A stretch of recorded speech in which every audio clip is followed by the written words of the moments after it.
Então, gente, estamos aí de volta com mais uma vídeo da série Resumos, seguindo o conteúdo de salário e remuneração.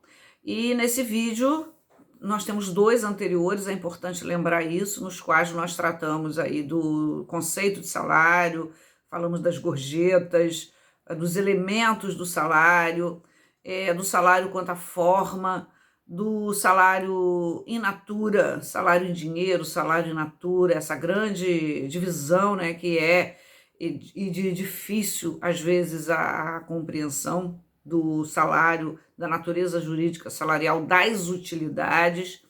E nesse vídeo de hoje, nós vamos analisar tipos de salário.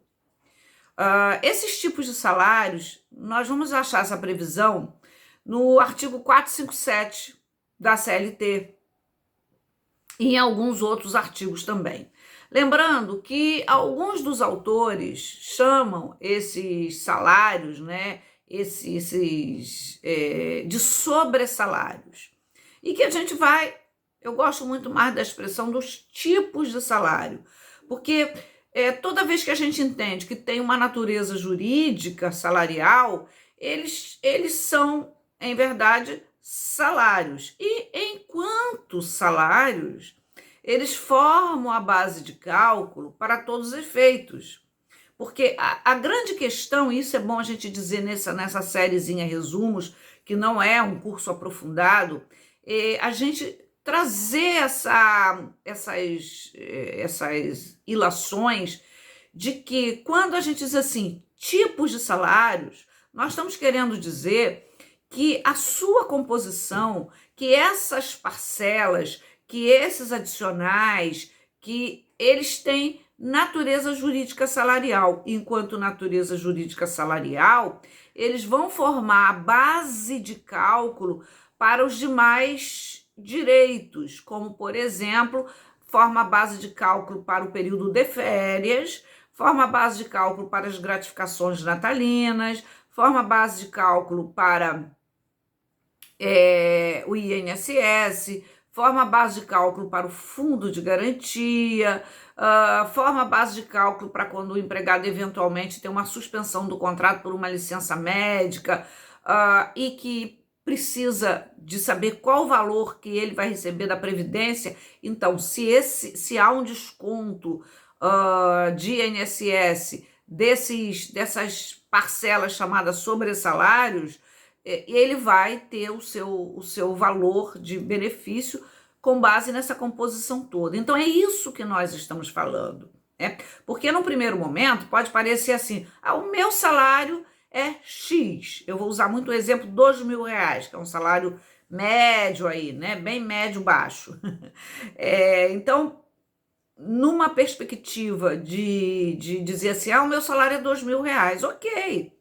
Mas quantas vezes um empregado ele é atraído para uma vaga não somente por causa daquele salário básico, daquele salário seco, entre aspas, mas às vezes ele é atraído pela possibilidade que ele tem de ampliar esse ganho dele, seja pelas comissões, pelas percentagens, seja porque ele vai ter um adicional noturno, seja porque ele vai ter um adicional de insalubridade ou de periculosidade, ou mesmo por aquela opção que nós falamos no vídeo anterior.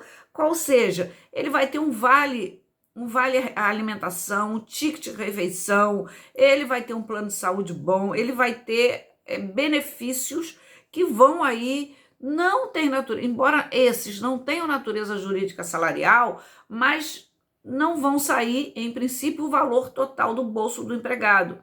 Então, esses, digamos assim, algumas pessoas chamam de penduricalhos, né? Isso é muito utilizado no meio político, os penduricalho que engorda o salário, mas não é esse caso aqui. Às vezes são muito atrativos para que o empregado possa assumir o posto. Mas o que a gente vai falar agora é sobre esses tipos de salário e que, na verdade, muitos dos que eu vou dizer têm natureza jurídica salarial e outros que a Lei 13.467 trouxe alteração afastando a natureza jurídica salarial. Isso é muito importante. Então, esse conteúdo, ele tem uma importância muito grande, ainda que a gente não possa fazer um curso completo sobre ele, um aprofundamento. Bom, primeiro a gente vai tratar daquilo que são abonos, prêmios adicionais.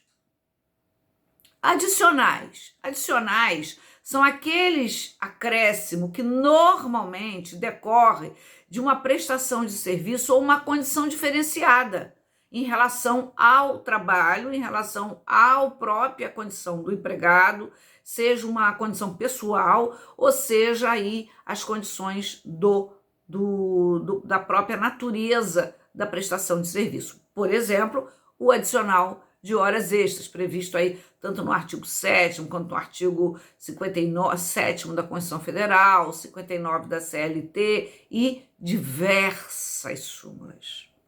Gente, horas extras tem diversas súmulas.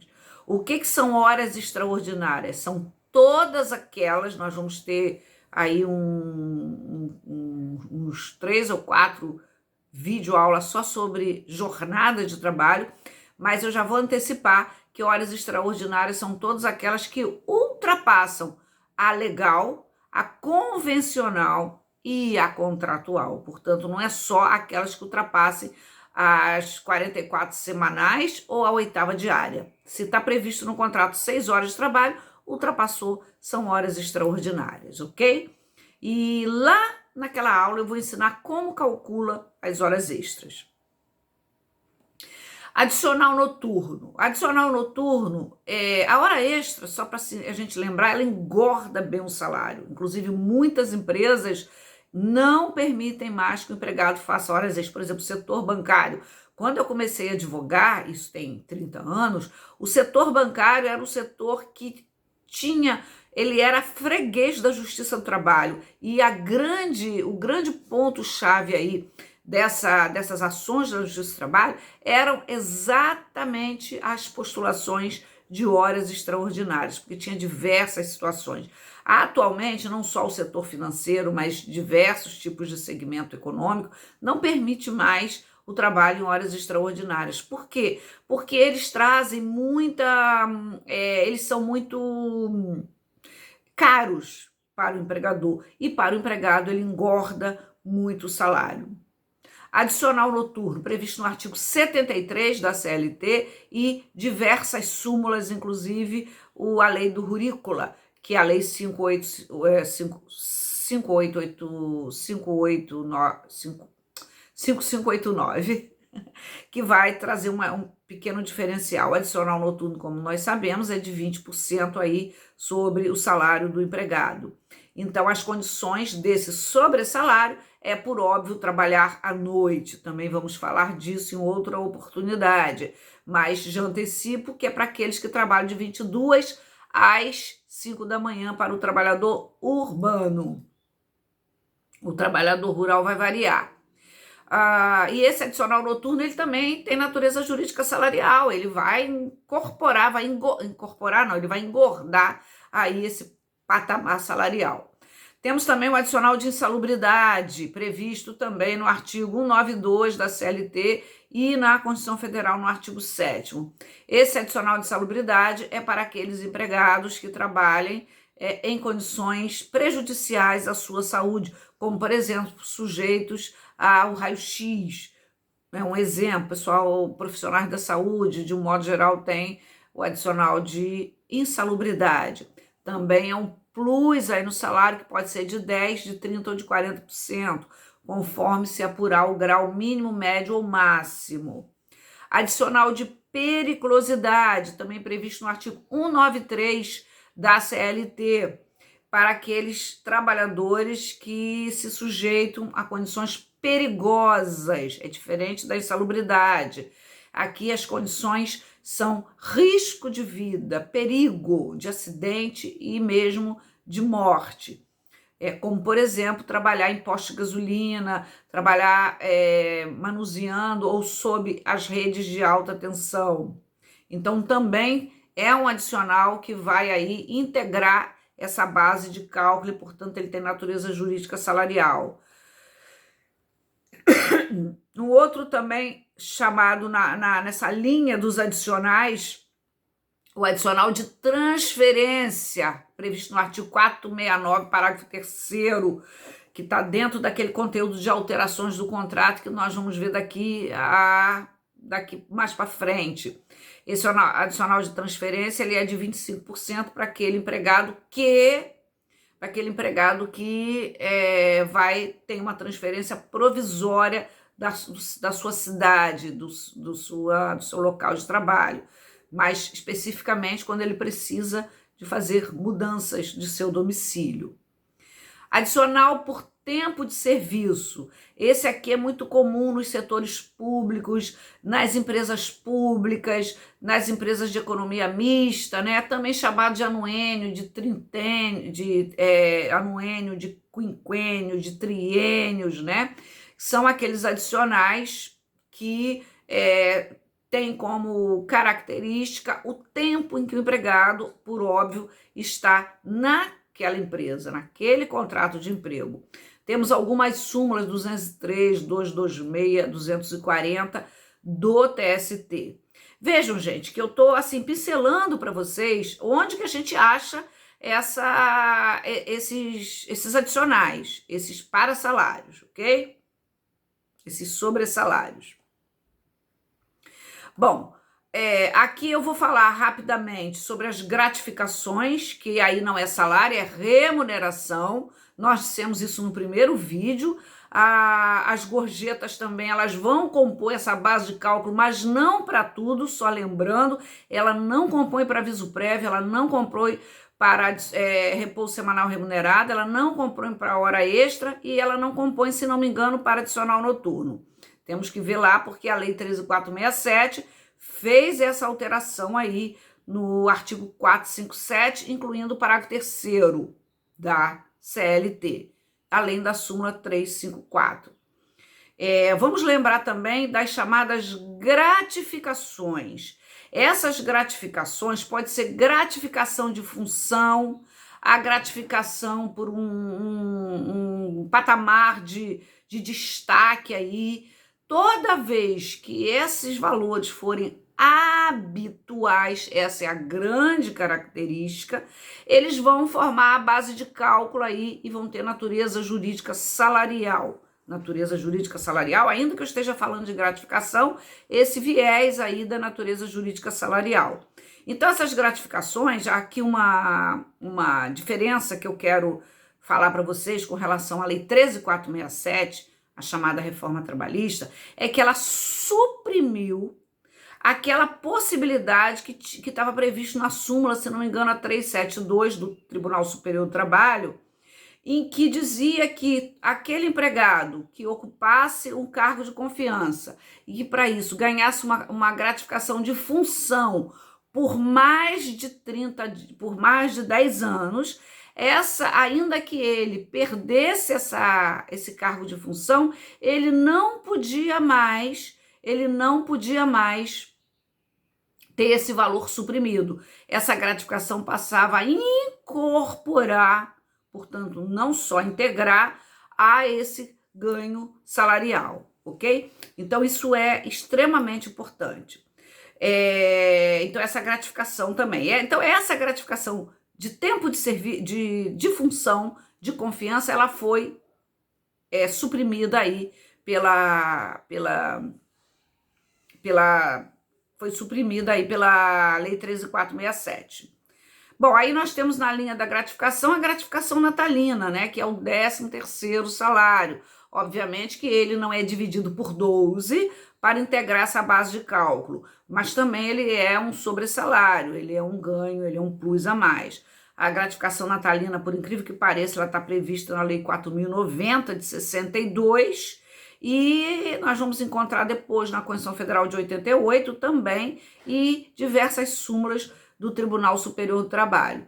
É importante notar que ela não integra a base de cálculo, mas ela é também um ganho salarial, ela é um plus salarial do empregado que é pago por ocasião do Natal, né? Hoje tem uma alteração aí, paga antes, Em novembro, uma parcela e até dia 20 de dezembro, a outra parcela.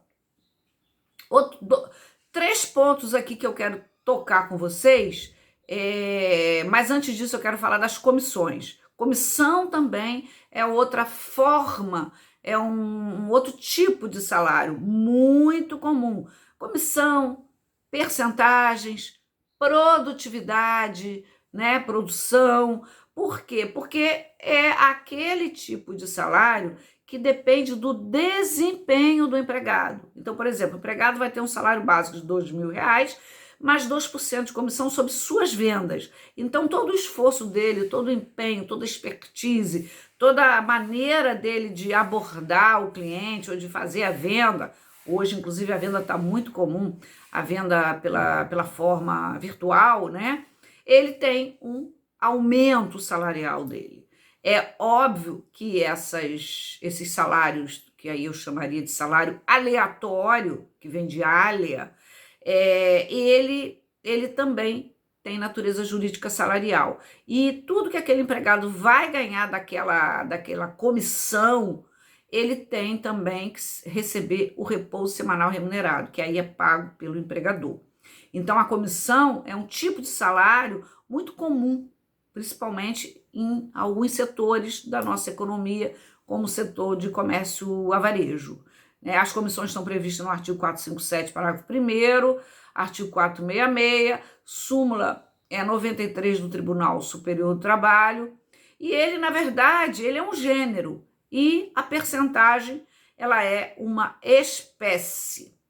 Aqui eu vou falar de diárias para viagem, que atualmente não integram mais o salário, mesmo que ela ultrapasse 50% do seu ganho, tá? Ela era prevista na súmula 101 e 318 do TST, e que dizia que se o empregado tivesse no valor da sua diária 50% a mais do seu salário, isso daí passava a integrar o seu salário e ter natureza jurídica salarial. A Lei 13.467, ela suprimiu essa possibilidade, dizendo que não é mais natureza jurídica salarial, lembrando que diárias para viagem, ela é aquela despesa aí para deslocamentos, né? Outro também que sofreu uma alteração da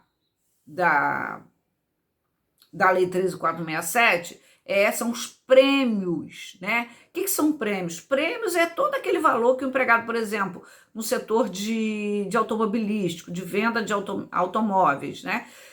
Veículos, quando o empregado ele ultrapassa aquele X de venda, ele bate uma meta, então ele tem um prêmio. Um prêmio normalmente em valor, em espécie, né? Em dinheiro. Então, esse prêmio, em alguns setores, é passagem aérea, teatro, enfim. Mas esse prêmio, ele sempre teve uma natureza jurídica salarial, desde que habitual, tá, gente? Vamos lembrar disso. Isso aqui tudo tem que haver uma habitualidade, não é esporadicamente, não. Bom, então esse prêmio, com diversas súmulas, 115, 202, 203, 225, 209 do STF, a Lei 13.467, no parágrafo 2º, passou a dizer assim: prêmio não integra mais a base de cálculo do salário. Bom, isso, logo que saiu a lei, minha gente, também começou a ter um problema, aquela fraudezinha, né? Usar a gratificação, usar a percentagem, usar a comissão dentro de prêmio. E dizer, rotular, às vezes, uma comissão, rotular, às vezes, um prêmio de uma comissão, uma produtividade de prêmio, para fugir dessa natureza jurídica salarial. E aí a gente vai para aquela questão aí de que tem o princípio da primazia da realidade materializado no artigo 9º da CLT. Porque, como eu digo, né, gente, o direito do trabalho não é jogo de bicho, não vale o que está escrito, vale a realidade que se apura por diversas possibilidades de prova. Bom, ainda seguindo, eu estou rápida porque é muita coisa para falar, como não é um curso completo, né? A gente não tem como fazer assim 3 horas só sobre isso, que aí não seria série resumos. Nós temos aqui também quebra de caixa, é muito comum no setor bancário e todo o setor de comércio que trabalha com caixa. O empregado ele tem um percentual, normalmente é 10% do seu salário, súmula 247, que é para eventualmente remunerar aquelas perdas ocorridas com a falta de dinheiro no caixa. Essa quebra de caixa, ou esse adicional de caixa, pode vir escrito de diversas formas, também compõe a base de cálculo do salário do empregado. Aqui eu gostaria também de falar sobre o salário substituição.